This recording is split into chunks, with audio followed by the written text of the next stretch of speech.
It's Ryan Fowler with my good friend Tim Costello here, Inner Game Group Live every Saturday, 12:30 p.m. Eastern, 9:30 a.m. Pacific time. We have a good one today. We are continuing continuing our series on narcissistic abuse, but really there's all types of people who do the type of abuse that we're talking about today, which is DARVO, defend and reverse, victim and offender. This is extremely common in modern society. And so there is a PsyD doctor. She has a really good channel, Dr. Anna. The video clip's in the description. We're going to look at her clip where she explains this phenomenon today. And narcissists do DARVO all the time, but not just narcissists. BPD do it, and just normal people who are jerks do it. But we're going to look at why do they do it, and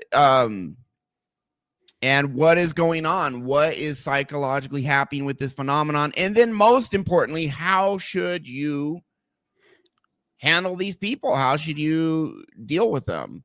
But before we dive into that, by the way, Jordan, not available today, but Tim's here. Tim, welcome to the show. Introduce yourself. My name is Tim, and I am here. And the things we're going to talk about today are so common that you'll probably recognize it right away. And we've got a lot of solutions for how to handle it. And then there's even some assumptions that Dr. Anna is talking about that we all sort of misconstrue that will hopefully explain a little bit today. And hopefully this will make you a little less pissed off when people do this. I don't think you'll get completely not pissed off. But it'll help you at least understand where these people are coming from. And that doesn't mean you should tolerate it, though. So we're going to go ahead and dive in. Anything else you want to say before we start the clip, Tim? No, I think this is going to be a fun one.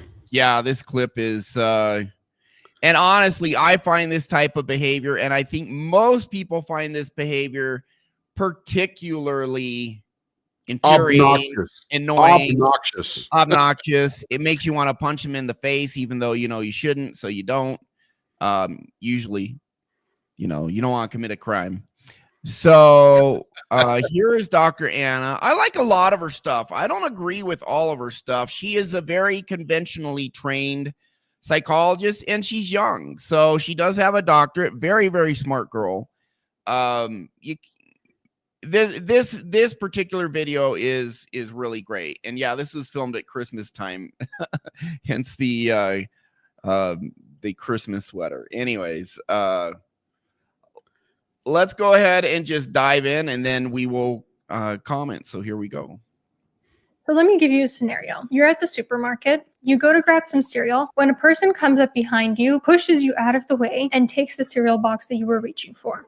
Flustered, you say, "Excuse me, I was reaching for that. Why did you push me?" Then the other person gives you an ugly look and walks away. As they do, you shout after them, "What the fuck is wrong with you?" Now, most people who understand cause and effect in human interactions would see the full picture of what happened. And they would think, yeah, that person yelled and cursed at me, but it's because I pushed them. But abusers fundamentally don't understand this cause and effect because they're unwilling to take responsibility for their own behavior. And instead, they would think, I can't believe that that person yelled at me and cursed me out. How unfair. Why would someone do that to me? They have completely blocked out their own participation in the conflict, likely through defense mechanisms like denial, repression, projecting, splitting, and so forth. And we'll get to those in a second. So when their harmful behavior precedes a negative reaction from someone else, all they remember is the negative reaction, independent of its context and causality.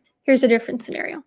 After decades of emotional abuse and hurtful words, your parents cross a line. Let's say they tell you that you're going to hell for something that you did, and you've just had enough. You stop all contact with them. And then I've literally experienced that, by the way. I think most people have. I didn't stop all contact, but yeah, I think most people have run into that somewhere in a number of different scenarios. Yeah. Your parents go around telling people Yeah. that you've crudely cut them out of your life. They have no idea what they did wrong, showing people how callously you're responding to their last texts, where they were trying to get you back in their good graces. What happened here? Again, they wiped the slate clean when it came to their own wrongdoing, and then they took the victim's behavior out of context and amplified it to portray themselves as the victims. Here's the third scenario. Your friend is telling you that they feel unsupported by you lately. You reply, "The whole world doesn't revolve around you, you know. I'm going through a lot with this exam that I'm studying for." And your friend says, "I know that the whole world doesn't revolve around me, but it would have meant a lot to me if you had at least told me that you weren't coming to my Thanksgiving dinner. Because like I said, I'm going through a lot." And you respond, "I'm sorry, not everything is about your stupid dinner." By this point, your friend is pretty hurt. And they reply, "Got it. And just so you know, not everything is about your test either." And then you go on and tell all your friends that they were unempathic about your test and how stressed you are, and that they told you not everything is about you. Now, what happened here? You said something very hurtful, and then you used the other person's response, which was merely proportional to what you said, a mere reflection of your own words, as a weapon against them. You'll never admit that what you did was wrong, but when someone takes your very own words and reflects them back at you, then you think that what they said was so hurtful and terrible. So I want to comment, but I mean, this is just so rich, man, because I probably see this multiple times a day. If you get on Instagram or YouTube, it's horrible. And I do doom scroll Instagram while I'm using the bathroom. Pretty much the only time. But I'll say I was getting like toxic stuff about, you know, women complaining about men complaining about women. I got that down to almost nothing, because when I see that, I scroll right past it, and then I just like and follow like all of these stand-up comedy, and then like you know, videos of dogs and cats or whatever. So but I have been exposed to that, and I see that like even now, if I'm, you know, scrolling through Instagram for a few minutes, I'll still get one or two of those women complaining about men complaining about women, how, and you see it between the Republican and Democratic Party. It's like they completely ignore their own crap, take no accountability whatsoever, and then demonize the other side, when the truth is both sides have blood on their hands to some degree, you know, and they completely ignore that. So what have you noticed in our society? How prevalent is this for you, Tim? And then let's talk about why can't people acknowledge their own crap? Like they pretend like they don't even do it. And Dr. Anna here is saying they block it out and don't even realize their abuse. What do you think's going on? So you mentioned the government. Yeah. So I see it in the governmental operations between parties or people. I see it on the road when I'm driving, or in stupid car crash videos. That's what I watch when I'm on the toilet, right? I watch stupid car crash videos, and like road rage stuff. Yeah, that kind of thing. Like, I mean, case in point, it's so common we don't even realize these things are going on. I saw a video, and there was a narrowing 2 lanes into one because of construction in the right lane. Yeah. And there is a person that is in the right lane trying to get over into the left lane. And as the video comes on, you can tell that the person in the left lane is now accelerating to cut that person off, because their cones are coming closer to the left lane, and they really need to get over, or they're going to hit the cones. So it eventually turns up into a pit maneuver, because this person in the left lane is now forcing the other person to not come into their lane. That person has to come into their lane, and now they're banging into each other and swinging all around. And essentially, they could have just backed off, let that person in. One could just slow down and let the other in. Absolutely. And the other one was ahead of the one. So if you're scissoring properly or zippering properly on the highway, you would, one in front of the other behind that person. But it's sort of like the person in the left lane is bound and determined to not be showed up by the person in the right lane who they don't even know. Yeah. So just as a driver, they're in their head. The right lane just moving forward. Right. Now when they get to the officer, right, the officer's like, okay, you tell me what happened to both parties. And they describe what happens. And it's essentially, it doesn't even matter what the other person was doing.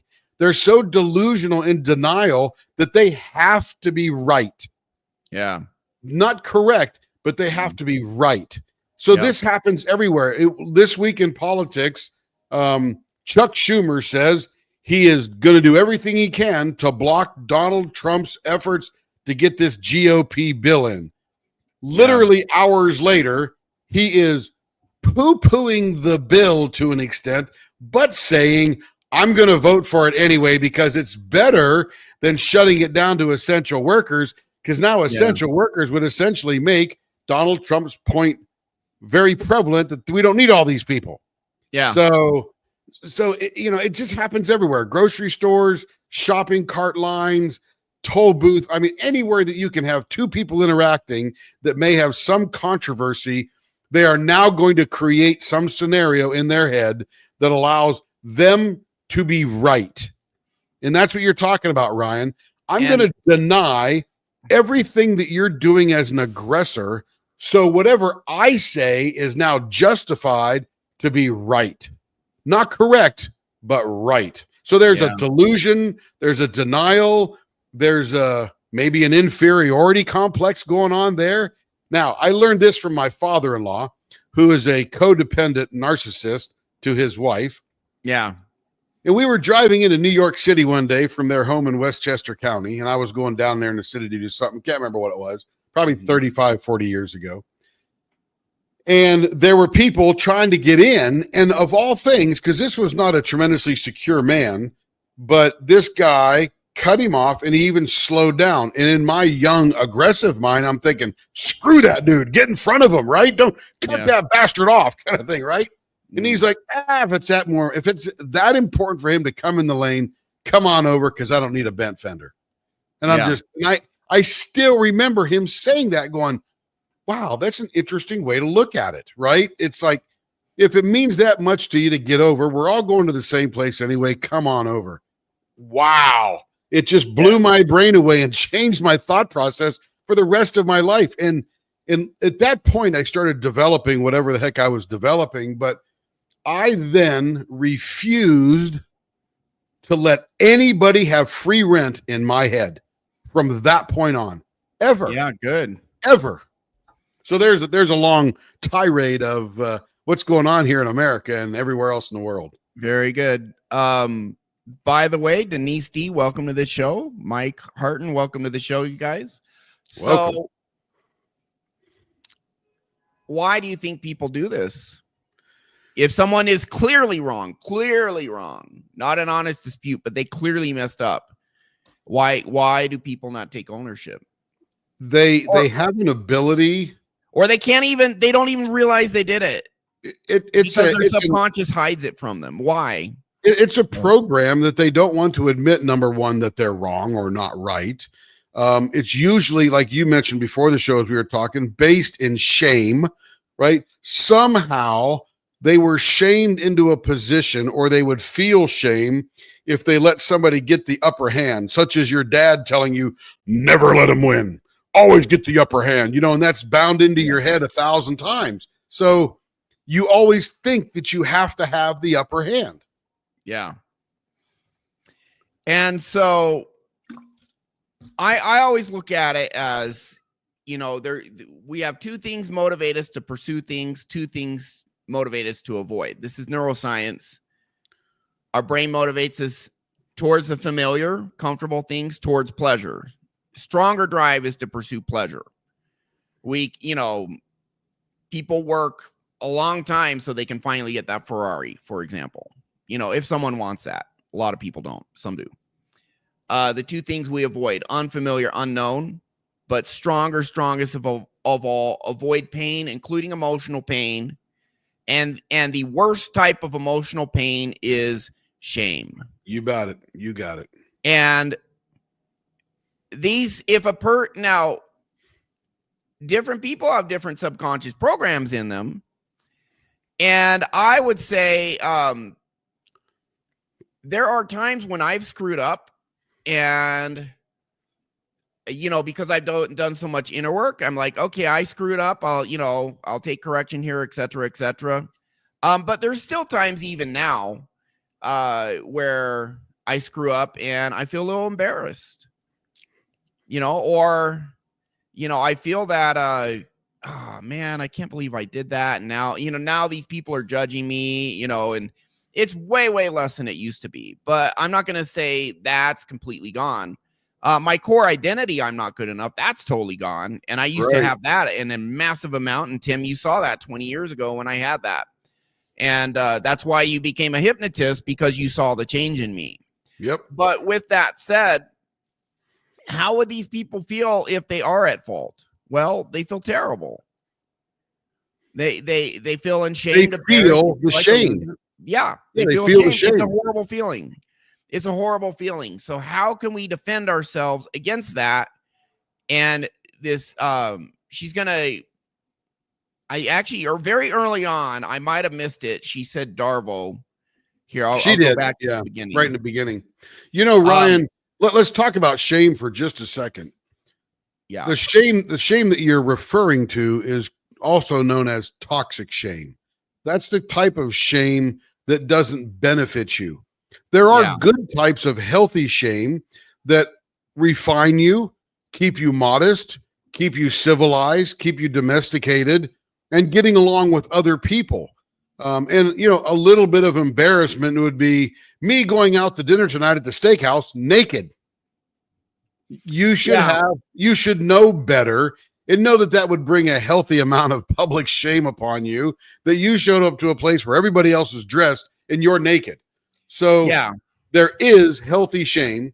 And what we're talking about, that people do this type of thing, is called toxic shame. And that's usually they experience toxic shame, and then they develop subconscious routines that try to help them protect themselves from that toxic shame. And that's what we're talking about. Yeah. And healthy shame still feels bad, but healthy shame is I did something wrong. Toxic shame is I am wrong. Correct. Who I am, in some way, not good enough, loser, worthless, unlovable, inadequate, falling short, creepy, stupid, fat, ugly, whatever, fundamentally defective and unworthy in some way. That is toxic shame. P-Dubs, welcome to the show, my man. How you doing? Hello, P-Dubs. So this is actually at the very beginning of the video, but then she self-promotes. So we start in at a minute 24. Deny, attack, reverse, victim, and offender. And that's what we're talking about now, is initially, in order to not feel this toxic shame, they deny. Now, one thing I've noticed in me and other people is instead of feeling sorry for ourselves, we just, when you get toxic shame out of you, you realize, okay, I screwed up, doesn't make me not good enough. You can still be embarrassed somewhat, or feel bad, but the sting is way less. And I'm not saying this is going to make you immune to deny, attack, reverse, victim, and offender, but I noticed I naturally started taking more responsibility and being like, you know what, I did screw up there after I cleared my trauma, because I didn't have this massive pain of I made a mistake, that means I'm worthless. It wasn't like that anymore. It was, I made a mistake, and man, that was, I feel bad about that. I can't believe I did that. When I make mistakes now, I might feel some mistakes I don't feel bad at all. It's just like learning and growing. But let's say I really did something dumb. I have an example. I have a adorable little dog, and I live in a high rise in Mexico City. And by the way, Mexicans actually do this less. They do deny, attack, reverse, victim, and offender less. It's like really bad in the United States compared to many other parts of the world. And I think it's because we have a more narcissistic society in the United States. Not everyone's a narcissist in the U.S. I'm not saying that at all, but there's a stronger tendency towards people wanting to keep up appearances, wanting to look good, wanting to achieve things, and tying our value to appearances and achievements, all that. And I think that actually makes DARVO blossom and get worse, and people are more depressed, etc. Anyways, so let me make a comment about you making mistakes and feeling a little embarrassed, but not toxic shame, right? It has a lot to do with the objective observation of what's going on rather than the subjective observation of what's going on, right? Objective is a fact is a fact. You either screwed up or you didn't screw up. That's simple as that, right? Yeah. The subjective nature is, oh crap, I screwed up. How do I cover it up so I look good instead of looking bad? Because the emotions are now engaged and not objectivity. Correct. Okay, so I did lose my place here because I went back and I forgot what timestamp. It was right after the section 3. Yeah, actually, I think here we go. So our brain has all these defense mechanisms to avoid feeling shame. Number one is, avoid doing things you'll be shamed for. And again, that's kind of that's shame operating in a healthy way. But you can have this subconscious belief of when I do something wrong, then I did something wrong. Or you can have the subconscious belief when I do something wrong, it means I'm not good enough, I'm unworthy, etc. And the latter doesn't help anyone. Feeling that you are fundamentally broken because you did something wrong. And some people feel fundamentally broken or not good enough, period, regardless of what they do. Right. Both of those types of toxic shame, because I did this, or just because I'm breathing, I'm not good enough. Those don't have any function or utility in our modern society. They only cause massive problems. Nonetheless, our brain, if we have beliefs in us that was wrong, or I'm wrong when I did that, we want to avoid the painful feeling. And so our brain has all these coping mechanisms, and the healthy one is, okay, don't do that. And then you won't feel embarrassed. The unhealthy is all this other stuff. People become addicts because of shame. They feel toxic shame. I'm not good enough. This is a horrible feeling. Let me drink or do drugs or doom scroll on Instagram for 6 hours, or, porn for 6 hours, or watch TV for all day, or whatever. Stay a couch potato. Don't take risks. And it's all avoiding toxic shame. All of it. This is also avoiding toxic shame. Yes. And our brain has all these tricks. The trick they're using here, this is where Carl Jung's shadow, until you make the unconscious conscious, it will direct your life and you will call it fate. And Carl Jung is talking about people who do all this stuff and not even aware they do it. Their subconscious mind is aware, and their subconscious mind is doing things in a way so that they won't have to feel shame, because shame feels horrible. That's DARVO.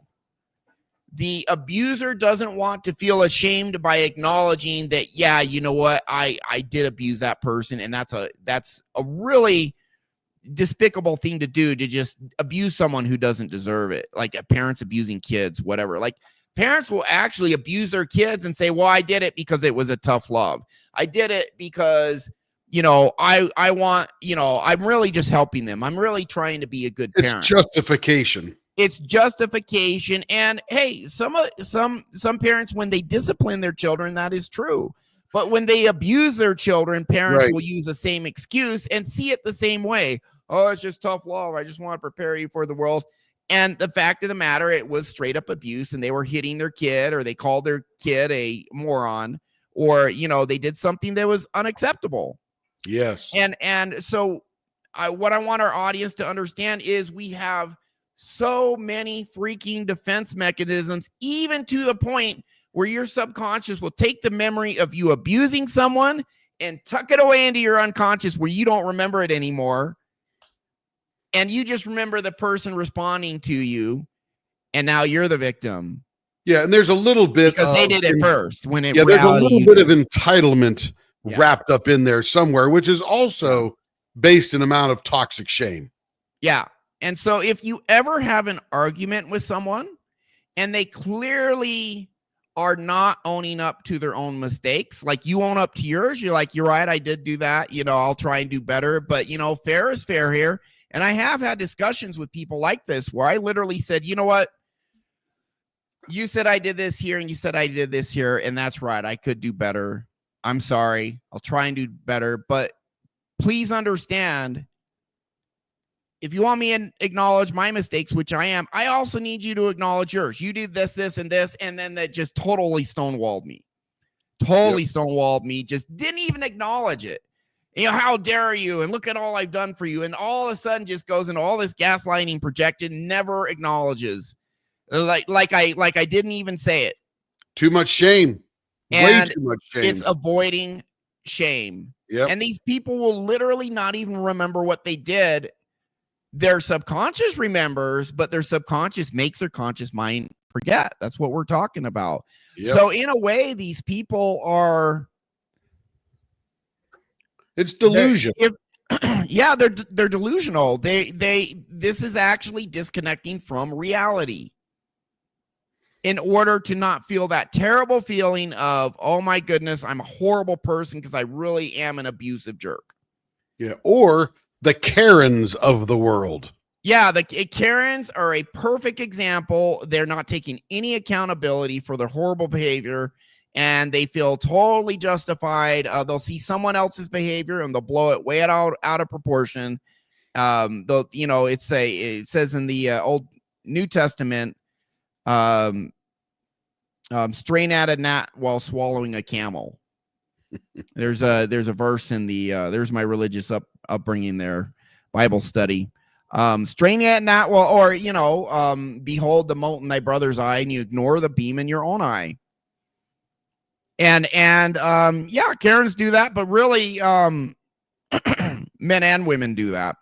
But we are seeing the Karen phenomenon in modern society, and so the point I'm driving home to our audience is because of these people's defense mechanisms, they literally don't even see their own abusive behavior because they don't want to face the shame that comes with that if they did face it. By the way, Matthew 23:24. Yeah. So it is crazy. One of those scripture masteries. It is crazy the defense mechanisms our brains have to the point where we won't even consciously realize what we did. And using social media, I ran across a post this week, and this is the actual text of the post. And it's aimed at nobody in particular. It's just posted by a friend that I think is very frustrated. Yeah. Okay. To just be so unaware of your own personal actions and choices that have led to every aspect of your life and current struggles just baffles me. That's the actual text, in the quote, not aimed at anybody, but that person knows that person they're aiming that at is likely going to see that and then have some type of reaction. Yeah. So I'll tell you something I did, I don't know, 3 weeks ago or so that I'll own up to in my response. So I will say that I am not completely immune to this behavior. I think 99% of the time I wouldn't engage in this. And this is maybe I did this. I'm not sure. But I don't think anyone's ever like fully 100% immune, although I think Tim knows I take accountability for stuff like, oh, I did screw that up, Tim. Like, I'm not saying I'm constantly, doing that because I'm not. You're not constantly screwing up, but when you do, you admit it. Yeah. So, and Tim does too. Yep. And for the most part, we're not perfect, but what? So probably about a month ago. Okay. So I live in a high rise. And I have a dog, and there's a little dog park, just right outside it's a little area where dogs go to pee and poo. And the management here isn't perfect. They do some things, they do a lot right. They do a few things that irk me, but overall they're pretty good. But they don't have I've been in other towers on this block where you go to the dog park where dogs pee and poo, and they do have some a roll of paper towels there just in case you forget. They don't have that at this dog park. And I usually take, you know, a bag or paper towel or something to pick up the dog poo and put it in the trash. They do have a trash can there. And there was this one day I totally forgot to bring it down. And it's like, well, geez, I got to go back up to the 30th floor. And so really I've lived here over a year. Every day for a year, I've remembered, you know, bring the baggie or the paper towel or whatever, pick up the dog. This day I forgot. And I remembered at the time, my dog did like a little poo, like a small one. And it's like, oh my goodness, I forgot this paper towel. And I think I went upstairs to go get one with my dog, but I didn't come back down for whatever reason, got distracted, whatever. And so, but this apartment complex, they're good. So like 2 weeks later, they knock on my door and they show a video of me with my dog in the dog park. And they say, yeah, you didn't pick up your poo. And here's a warning, because if you do it again, they actually, when they fine you here in Mexico, they will find you the equivalent of $400 US. So wow. Yeah, I mean, there was this one time there was like this small box and I flattened it and threw it down the garbage chute, figured it was small enough for the garbage chute. It wasn't that big of a box and it got stuck and they fined me $400.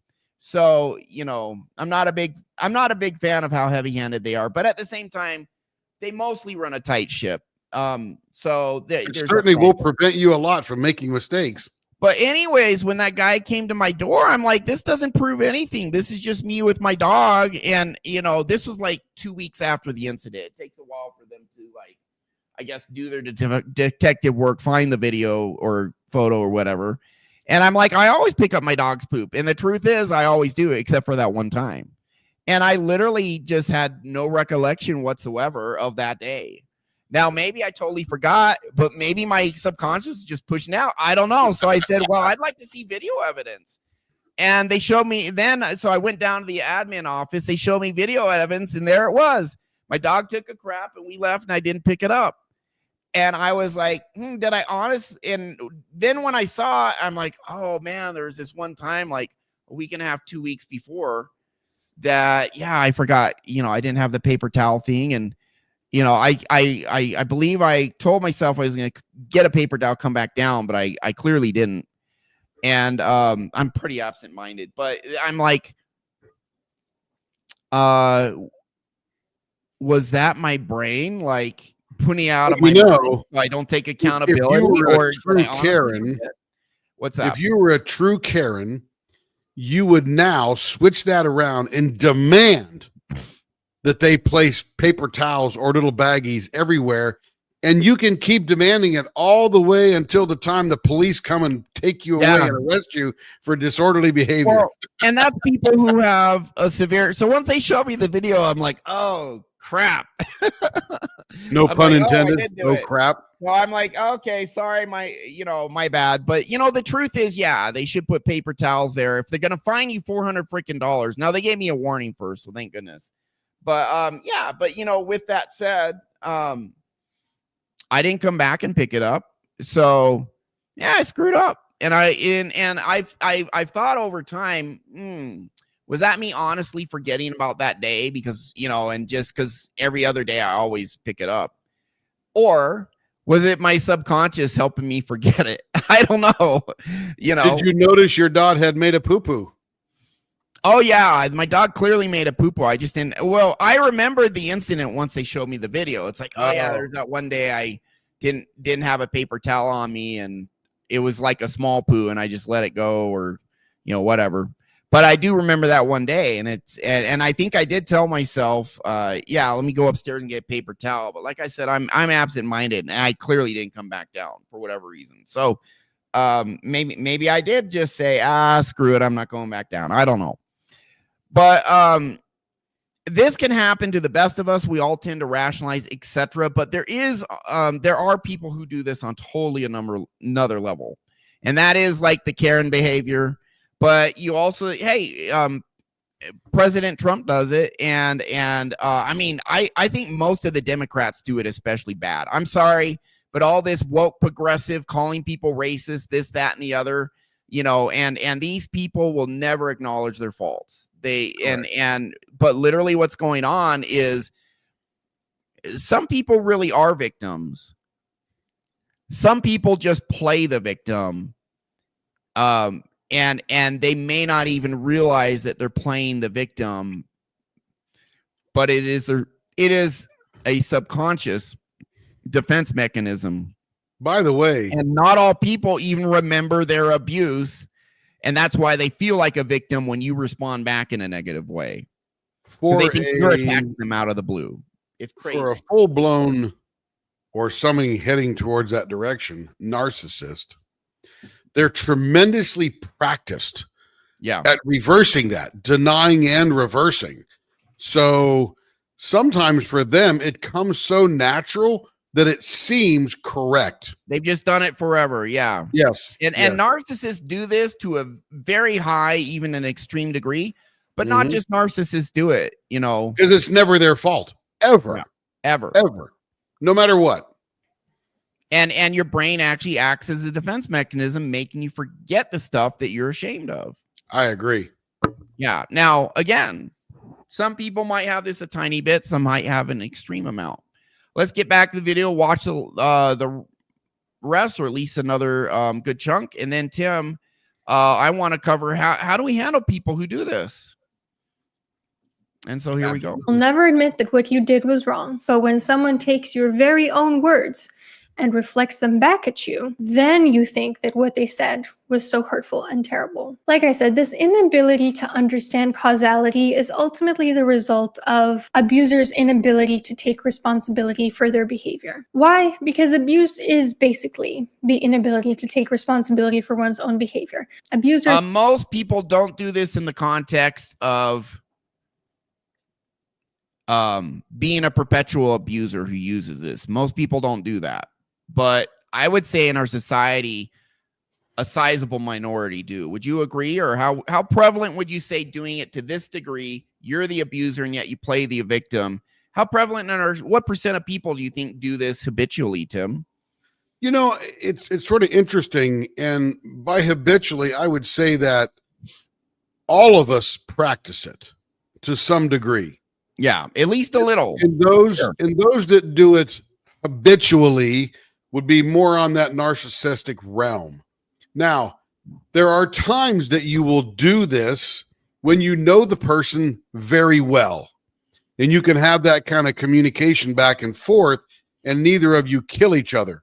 And then there are times that you may want to do this, but you won't because you're in an employment situation and your boss is the abuser and you've got to take it, kind of thing. So, you know, there really is a feeling the playing field, if you will, to know when to do this, unless you're a full-blown narcissist, and it's like literally 100% of the time. My former daughter-in-law, man, she would come home from Walmart working, and everybody in that whole building was screwed up but her.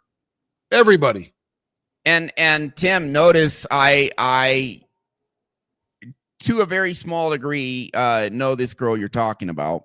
Yeah. And notice the people who do this, who constantly play the victim when they are in fact the abuser, and they're just acting in the most reprehensible, disgusting way by doing this, and they do it all the time.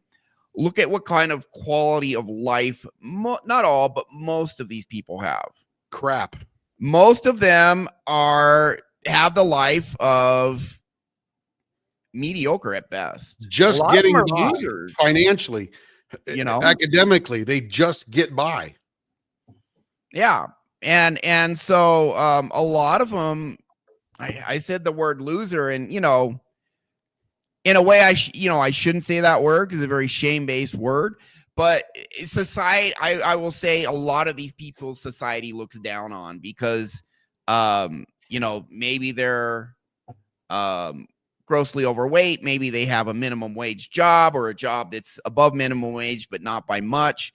A lot of people who do this habitually tend to not be very happy with themselves and don't want to own up to that. Now, it's not everyone. Like I said, the Democrats and Republicans, they go back and forth and do this a lot. And those are, you know, successful people. I don't think anyone would say a member of Congress or Senate isn't successful. You know, to some degree, yes. Yeah, to some degree in some way, for sure. Absolutely. In So that they got elected was a success right there. you can be actually quite successful and still have massive amounts of toxic shame. That's Yep. I guess for another show. But we'll keep moving on. So your average normal semi-emotionally healthy person may engage in this as a one-off every once in a great while, but doesn't do it habitually. Man, I'd say probably a good 20% of people in our society will do this fairly often, though. Yeah, that's agree. might take about 20%, maybe. Like where it's really a problem and you really don't want to be around them. Do what they do because they feel entitled to react however harmfully they'd like to even small perceived transgressions. And they continue to take part in that behavior because they don't take true responsibility for their abuse. They don't actually think it's their fault. They think other people deserve what they are doing to them. So how do they do this? How do abusers clean their own slate through defense mechanisms? One method is through denial. Denial in this context could be trying to justify why you didn't do anything wrong. Like the supermarket example, for instance. Let's say that you go to the store manager and tell them what happened. And the store manager brings the aggressor over and the aggressor says, "That's not true. I merely bumped into you. It was a light tap." That would be an example of them using denial. Now, repression is when the thing that you did never even makes it into your conscious awareness. You're not consciously pushing it out of your awareness. It's happening on an unconscious level. So, for example, in this context, the aggressor genuinely doesn't remember pushing you. Maybe because they were in such an emotionally heightened state that they blacked out or something. Or because the shame of being called out is so unbearable that their unconscious will not let them see the facts of the situation. Yep. And that's Dr. Anna right there. But even when you do it to a lesser degree, you remember it, but you remember it in a different way and you rationalize, it's still shame making you do that. Then there's also projection, which is when you accuse other people of doing or the desire to avoid shame, rather. Exactly what you did. For example, no, you were the one who pushed me. And there's rationalization, where you give logical reasons why your behavior was actually correct. For example, well, you were taking 10 minutes with the cereal. It's rude to monopolize an entire aisle for that long. And my son only eats that one type of cereal, so I figured I'd snatch it while I could. I'm not a bad person for that. And then there's also splitting, where you split people into either all good, where they're idealized, or all bad, where they're devalued. For example, of course I pushed you aside. What you're wearing is an absolute disgrace and you deserve none of my respect. Now, here's where it gets complex. Human interaction. It is. That had absolutely nothing to do with the cereal or being pushed or anything. They're just lashing out. Stuff like that. And yet guaranteed. Yeah, they do. It's pretty nuts. Actions are an infinite exchange of cause and effect. So how do we disentangle who is the initial aggressor and who is merely reacting to aggression? It's super, super complicated. One thing to keep in mind is that not all human interactions. I want to throw one more thing in the mix. This is why we should forgive. Let's say we've been abused at some point and we have anger in our heart towards that person, especially if you suppress that anger. That can come out at some other time where you then lash at someone else, and that now makes you the abuser.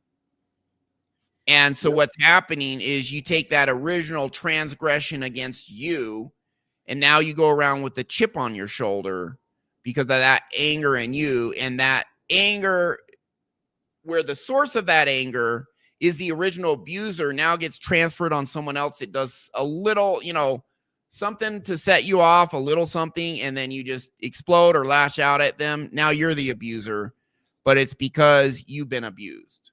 Yep. And you see a lot of people do, like people who are, a guy is beaten up growing up, and then he grows up and he beats his kids or his wife or whatever. And by the way, CDC statistics, women are actually every bit as physically violent in marriages and, domestic situations as men are. Men are capable of doing more damage, but women are just as violent, just so you know. Yep. So that's equality for you. So there has to be, if you think about it, Ryan, that deep down desire to feel good causes that abuse. It's just the root of it. Yeah. Yeah. So the other thing is, she said, rationalization, projection, all this. Yeah. When you take your anger out on someone who didn't deserve it, but the anger came because you were abused, that's called transference. Mm-hmm. So are a victimizer abuser dynamic. Abuse is unfortunately far too common, but it's not the standard way that people interact. So if you're going about your relationships trying to fit everything into this dynamic, you're probably going to experience some distortions because you are not the victim in all of your relationships. Let's say that there's a 2-year back and forth degradation of a relationship in which both parties feel hurt by the other person and feel righteous in reacting through greater and greater callousness. So let's say Joanna is upset that Chris didn't come to her birthday party. Chris is upset that Joanna didn't then invite him to her graduation party. Joanna is upset when Chris starts ignoring her texts. Chris feels angry when Joanna starts angrily confronting him over his non-responsiveness. Joanna is then deeply hurt by Chris's cold responses, and in the heat of the moment, she tells him he's acting like a loser. And Chris responds that she's a crazy bitch.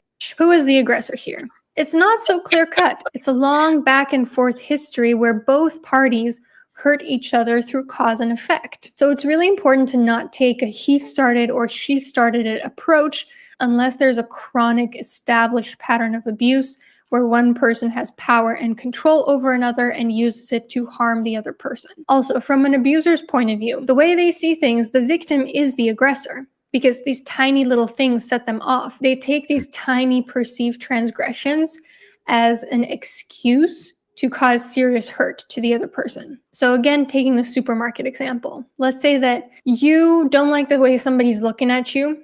Maybe you misread their expression and you say, "What the fuck are you looking at?" And in borderline people with borderline personality disorder are actually wired to do this. They'll think people are looking at them in a hostile manner when they're actually not. Right. And also, for whatever reason, this is sort of a joke, but sort of true. People in New Jersey do this too. They'll literally be like, what the F are you looking at? So I had this client from New Jersey, and he tells, I've actually had two or three New Jersey, because I asked anytime someone says they're from New Jersey, I'm like, is this real? And they all say yes. So anyone from New Jersey who disagrees, feel free to chime in the comment section. But this other guy told me, yeah, if you smile too much in New Jersey, they'll be like, what the F are you smiling at? It's like, so anyways, yeah, whatever. Not everyone in New Jersey, but I hear that's a trend. So feel free to comment if you disagree, but I've heard that from multiple people. It's usually the area around Metro New York. It's not all of New Jersey. Okay. Gotcha. Yeah. Gotcha. All right.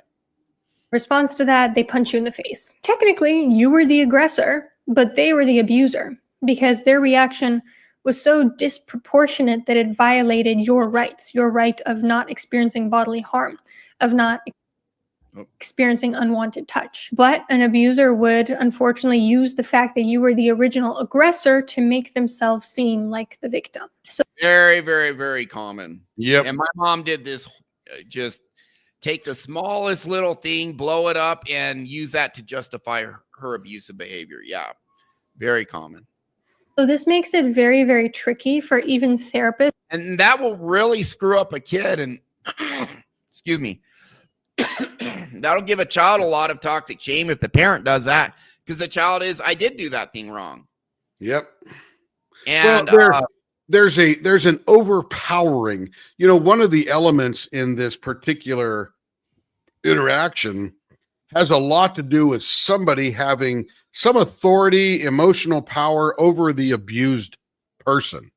And gaslighting comes heavily into that, to where they must be right because you're crazy at this point, right? Everything they're saying, and it all sounds really nice, but guess what? It's just a bunch of malarkey.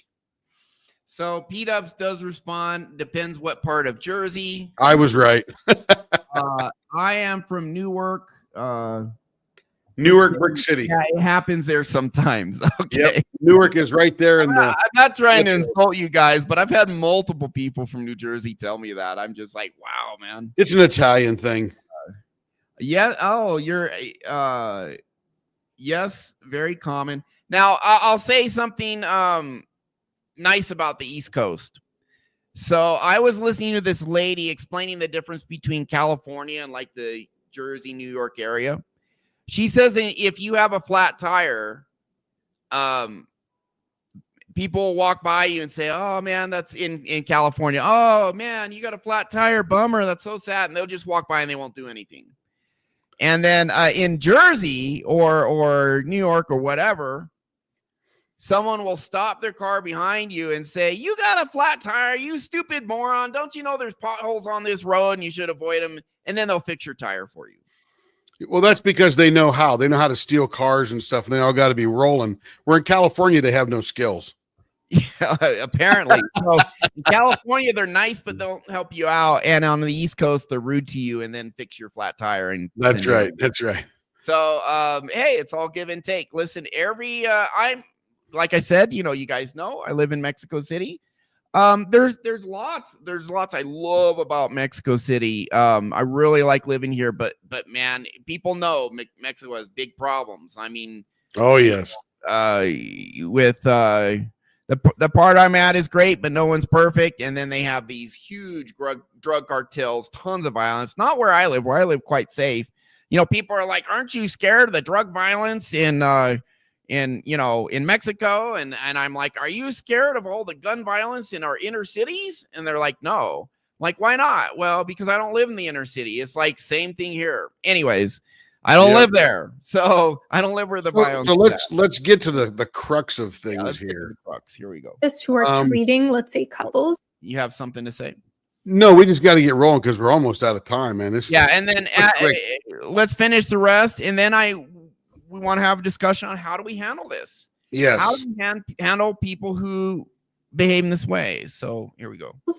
To figure out who's the abuser and who's the victim. And that is why I'm very reluctant to give my own evaluative assessments of who's the victim and who's the abuser in situations where I don't even know those people. But there are some questions to kind of help gain clarity on this. One question is, did one person violate the basic human rights of another person? For example, did one person forbid the other person from speaking in therapy about their relationship, thereby violating their right to free speech, their right to emotional processing? Does one person not let the other wear what they want to wear or go where they want to go? Does one person disregard the other person's consent by touching them in an unwanted way, whether that means a creepy hug or a slap to the face? Another question to help disentangle who's the abuser and who's the victim is, does one person weaponize a disproportionate amount of power and control over another person? Like a parent who restricts their child to an excessive extent, or a spouse who uses their finances to control their partner. Or does one person react extremely disproportionately? Because like I said, abusers will often take a tiny trigger, let's say, and use it as a justification to react in really disproportionate ways. But there's a caveat here, because sometimes victims react disproportionately too. And that needs to be considered within the larger context of how many times they've been abused and dysregulated. And another question to consider, is one person unable to take genuine responsibility for their actions? Taking genuine responsibility looks like a verbal apology and acknowledgement of wrongdoing, of hurt caused, a commitment to changing their behavior in the future, then actually following through with action, actually changing their behavior, empathy throughout this process. What it doesn't look like is things like, "I'm sorry, but," "I'm sorry if," "I'm sorry and then it happens again," excuses, justifications, rationalizations, deflecting, blame shifting, DARVO, like we talked about, or continuing to engage in the harmful behavior. Because abusers will often apologize to the victim and say, "I'm so sorry, this and that, it'll never happen again, I swear to you," and then it of course happens again and again and again. The proof is in the pudding. So I hope that this video gave you a little bit of clarity on why abusers use DARVO, how they kind of block out their own part in these interactions, why it's super complicated to figure out who is the true victim in these situations, and some questions as a jumping off point to help you gain clarity on that. This is okay. So So my first thought on this is, and we'll lay a little groundwork here. Yeah. She's very traditionally psychologically trained. Yeah. Right. She'd be phenomenal at taking apart a conversation to determine who's the actual abuser and who the actual victim is. I think she'd be expert at that. She mentions, to the extent she mentions natural rights and right to speech and all that kind of stuff. So let's quickly line out, what are your natural rights? Well, for the whole world, even though it's called out in our Declaration of Independence, is certain unalienable rights, which means nobody can take them away from you, among which are, now these aren't all of them, but there are three of them: the right to life and liberty, which are very physical type of rights. People can't take away your life. They can't restrict your liberty, such as punching you or locking you up, unless you break a law or something like that. But we've set that up. And then the pursuit of happiness, which is determined to be the pursuit of property. So you should be able to acquire property, keep it, and make it yours and do whatever you want with it. She also mentions the right to free speech. There is actually no right to free speech in the world. It has to do with limiting our government's ability to restrict our speech. So there's a technicality in there. You do have the right to speak. You have absolutely zero right to be heard unless you're redressing your government. It doesn't mean there are not consequences to your speech. Absolutely. Correct. So just to lay them out there, she's talking about somebody not restricting those things that come to you from your creator naturally, and nobody can take them away from you. So let's start there. And then Ryan's question is, how do we handle these people? Well, the way I do it, I don't. They don't park in my head. They don't affect me. I don't engage with them. When they start that crap, I literally shut it down and move on, because I ain't playing that game. You're not going to control them. You're not going to change them in that instance, and nothing you say is going to win them over. So just move on. Now, that's a very learned and developed response, where that doesn't come natural to someone who struggles with what we're going to talk about. Go ahead, Ryan. Okay, so everything you said, I totally agree with. And if someone's clearly abusive, there's a limited contact. There's no contact. You limit your contact as much as you can. Sometimes you can't limit it that much, but as much as you can. Another thing, accept them for who they are. This is an abusive person, and their abuse doesn't really have anything to do with me. There may be little imperfections that they pick at and use as justification to abuse me, but that is them. That's not me. That's not what normal people do. So if you can't get away from these people, there's different strategies, but you accept they are who they are. It has nothing to do with me. And get rid of them if you can. Get them out of your life as much as you can. Now, with that said, I want to address this side. What if you have these tendencies? Because these are very common tendencies. How do you fix your subconscious so you're not going to do this and you're not going to be the abuser? Because this is extremely common. Well, the way to do it is to go inward and heal your trauma. That's it. Because when you go inward, you actually are connecting with your subconscious and gaining more awareness. So we got a free program, school.com/RyanFowlerSOS-7231. Go there, join. It's free. Go to the classroom, take the free course, and it has you actually go inside, find trauma, connect to that part in your subconscious, and then get out of you forever. That has two effects. Not only are you doing way better because you get subconscious trauma out of you, but you build an awareness of what's in you, so you're not going to have your subconscious hiding stuff in you, because this is a practice of finding that stuff and getting it out. These painful beliefs, that shame, etc. But then you become the more mostly healthy. By definition, you're going to be less toxic. And not everyone's toxic. Some people just direct their anger inwards, or they just get depressed, etc. They're not necessarily lashing out at others. But a lot of people are toxic because of their trauma. So heal that trauma. While you're healing it, you're gaining the awareness. So your subconscious isn't going to hide this from you. It can't, because you're literally gaining greater awareness of what's in your subconscious. But then when you are dealing with people that are like this, what I would do, and one thing Dr. Anna pointed out, is there's so many situations where you just literally cannot separate the abuser and the victim. So two things in response to that. If someone once you clear your toxic shame, you will be able to do this. I'm not saying it's easy, but you'll be able to do what I'm about to say. You'll be able to step back because you know your mistakes don't make you not good enough once you clear your trauma. It's just welcome to the human race, right? Someone accuses you of something and you're emotionally healthy, you can step back and say, did I really do that? And is it really that bad? Kind of and you may find out you did make a mistake, and maybe it's not even as bad as what they're making out to be. And then you can say, you know what? I did screw up there. That's my bad. And then there's almost always, if you're having a disagreement, then there's going to be something they did too. See if they own up to their crap after you own up to yours. If they can't, get them out of your life. I don't care who they are, because you've now set up this frame where I'm looking inward, I'm doing the emotionally healthy thing, and I'm taking ownership. This other person refuses. Guess what? That's not a one-off. That's it. Maybe they come back later and apologize. Okay, and maybe they change. But I mean, if they do that, then maybe there's like a 5% chance you can work something out, or 10%. But they don't take ownership. When people do that to me, I put a mental note in my head. This person will never be in my inner circle. That's it. 100%. Maybe in a few years, they're going to do a lot of self-healing and then come back in a few, maybe. But even then, the chance is like 10%. And they're going to have to come back and apologize because if someone really does heal and stop this behavior, that's what they're going to do. Yep. But the issue with people not taking accountability is those people usually never get better. It's the people who are actually like, man, they don't get better until they bottom out. Like you see these addicts. Finally, when they bottom out, they finally face their own crap and then get better.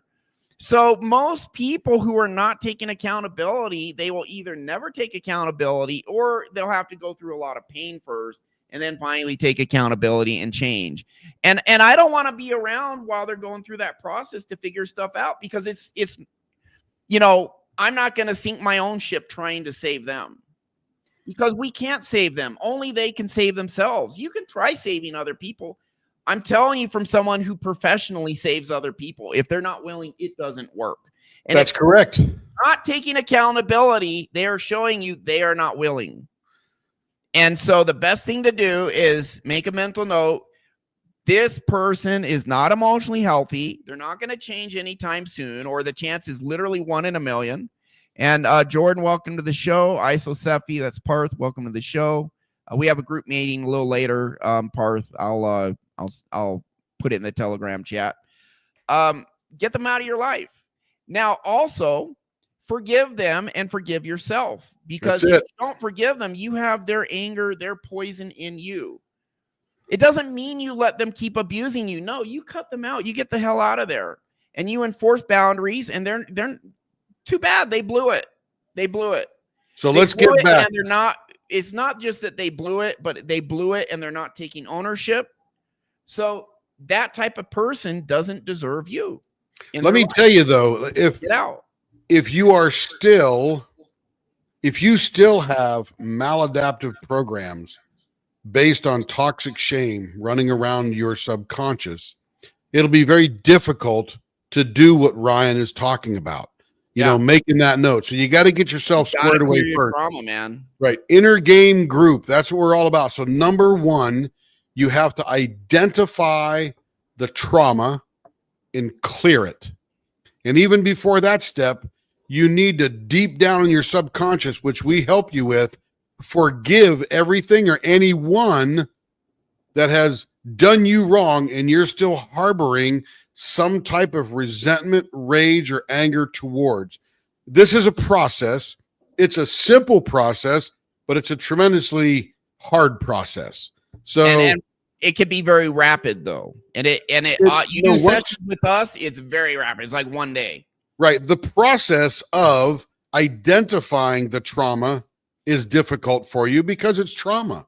And two, a little easier is identifying the things that you're angry or resentful of, right? That's a little easier. Once we get into hypnosis, or you self-hypnotize yourself with Ryan's program there, That's the immediate part he's talking about. Literally, you're going to get all the way up to the edge of the cliff. You're going to clear it, and then boom, you are soaring like an eagle. And it is that rapid and that permanent. Yeah. So to keep your subconscious mind from using DARVO as a defense mechanism, you heal your subconscious mind. That's it. And that's what we do. Book a session with us one-on-one. That's going to give you the fastest, deepest, most powerful results.